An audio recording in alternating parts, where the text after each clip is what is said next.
Hey guys, देखो हो सकता है कि सरकार जो है हिस्सेदारी बेचने की कोशिश करेगी कुछ कंपनियों में।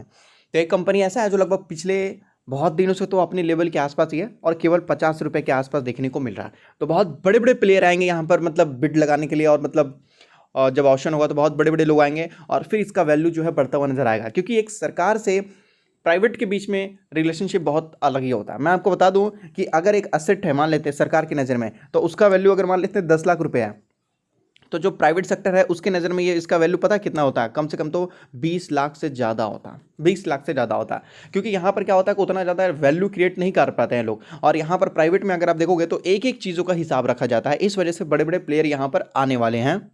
उस बैंक का नाम है IDBI बैंक। यस्टरडे इसी वजह से लगभग 7 to 8% के आसपास तेजी देखने को मिली।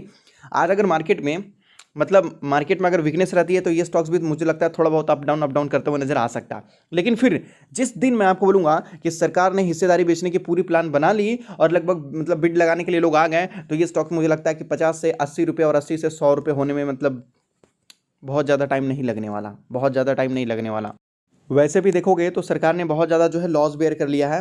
लगभग 200 से आज के रेट में लगभग 50 रुपये के आसपास देखने को मिला। ये लेवल है 50 रुपये का यहाँ पर। अब इस बैंक में हिस्सेदारी कितनी है देखो, जो प्रमोटर्स हैं उनके पास लगभग 94.71% है। सही है, 98%, 98%, मतलब यहाँ पर मतलब 100 के 100% तो सरकार ने ही रख रखा है यहाँ पर। देखो, अब लोग ना यहाँ पर फंस जाते हैं। फंस कैसे जाते हैं समझो, मैं आपको बताता हूँ कि ये कौन है, प्रमोटर है। लेकिन क्या ये प्रमोटर है जानना जरूरी है। होता क्या कि देखो, अगर प्रमोटर्स के पास इतनी बड़ी तगड़ी हिस्सेदारी है तो मैं बिना पैसे लगाए तो रह नहीं पाऊंगा। रातों में नींद नहीं आएगी और दिन में भी नहीं आएगी। समझ रहे हो ना? तो जब इतनी बड़ी हिस्सेदारी अगर किसी प्रमोटर्स के पास है तो हमें खरीदना ही खरीदना है, क्योंकि वो कंपनी लगभग बहुत अच्छा प्रॉफिट देगी। लेकिन ये प्रमोटर्स नहीं है, समझ रहे हो? ये प्रमोटर्स नहीं है, ये हवेबाजी है। हवेबाजी का मतलब देखो, सरकार है कौन? क्या मोदी जी को लॉस होगा? अगर सपोज मान लेते हैं ये कंपनी अगर डूब जाती है, मान लेते हैं, तो लॉस किसको होगा? मोदी जी को होगा? किसको होगा? कौन से सरकार को होगा? किसी को भी नहीं होगा। अब लेकिन बोला तो जाएगा कि सरकार को नुकसान हुआ, भाई होगा कौन? मैं आपको बता देना चाहता हूं, लगभग ये सरकार को लॉस नहीं होता, ये लॉस पब्लिक को होता है। समझ रहे हो? ये लॉस पब्लिक को होता है।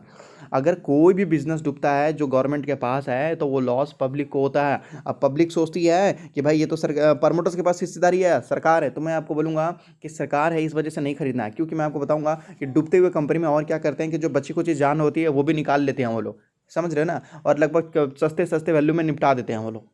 और इस वजह से ये यहाँ पर हिस्सेदारी रखता है। अगर कंपनी में कोई प्रॉब्लम होती है, डूब जाती है, तो लोग जो गवर्नमेंट है वो हजारों करोड़ रुपए जो है देती है, कंपनी में देती है, कंपनी को सर्वाइव करने के लिए। तो ये एक ऐसा बिजनेस है जहां पर केवल पैसा डाला जाता है, निकालने का कोई नाम और निशान नहीं होता। तो इस वजह से ऐसे बिजनेस में पैसा ना डाले तो बेटर है।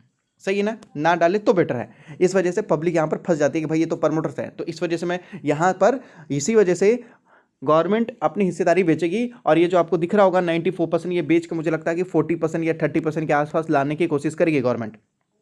तो बहुत बड़ा हिस्सेदारी बेचा जाएगा, तो बहुत सारे बड़े बड़े प्लेयर रहेंगे यहाँ पर। अब HDFC, आप देख सकते हो, SBI, ICICI, इनका जो है ब्रांच बढ़ेगा। और ये होगा क्या कि देखो, HDFC अगर खरीद लेती है तो उनका बिजनेस बढ़ जाएगा, तो SBI और ICICI, एक्सिस बैंक को तो भाई लग जाएगी, प्रॉब्लम हो जाएगी उनको। अगर ICICI के पास चला जाएगा तो उनको प्रॉब्लम हो जाएगा। तो ये सभी लोग मिलकर क्रिएट करेंगे, एक वैल्यू क्रिएशन करेंगे और करके इस कंपनी को लगभग एक अच्छे प्राइस पे खरीदने की कोशिश करेंगे। समझ रहे हो? और जो खरीदेगा वो किंग बन जाएगा, क्योंकि उनका और सारे ब्रांचेस बढ़ जाएंगे, उनके और सारे जो डिपॉजिटर है वो बढ़ जाएंगे, लोन ग्रोथ वाले बढ़ जाएंगे, उनके कस्टमर बढ़ जाएंगे, उनके वो एरिया में मतलब एडवर्टाइज करने की जरूरत ही नहीं रहेगी। तो ये सारी चीज़ों का बेनिफिट देखने को मिल जाएगा। फिर इस वजह से बेनिफिट हो सकता है, लेकिन गारंटी के साथ नहीं बोल सकता कि कब होगा। जब सरकारी काम होता है तो SCI, shipping corporation of India को लगभग उनको प्राइवेटाइज करने में टाइम लग गया था, सरकार को 1 साल का टाइम लग गया था। लेकिन वो 30 रुपये का शेयर लगभग जो है 150 रुपये हो गए थे, 150 रुपये हो गया था। सोचो, इतना ज़्यादा ताकत होता है ये, मतलब जो सरकार अगर हिस्सेदारी बेचती है तो। लेकिन इसका प्रोसेस ही बहुत लंबा होता है। तो क्या अगर आप साल 2 साल रुक पाओगे तो ये स्टॉक्स भी आपको लगभग पैसा डबल ट्रिपल करके निकाल के दे देगा। और LIC की भी बहुत बड़ी हिस्सेदारी है उसमें, LIC की भी। सही है? तो मैं आपको बोलूँगा एक बार देख लो। मॉर्निंग का टाइम है तो टाइम हो ही चुका है, इस वजह से छोटा वीडियो बना रहा हूँ जो इनकम्प्लीट है। इवनिंग में मैं आपको फुल डिटेल में बता दूंगा। और अगर आप स्टॉक मार्केट में नहीं हो तो अपना डीमैट एंजल में ओपन कर सकते हो, जहाँ पर आप NSE BSE म्यूचुअल फंड कुछ भी खरीद सकते हो। जो चार्जेस वगैरह रहेगा बहुत छोटा रहेगा, demat account free, delivery charges free, केवल 20 रुपीज़ लगेगा, वो भी इंट्राडे में।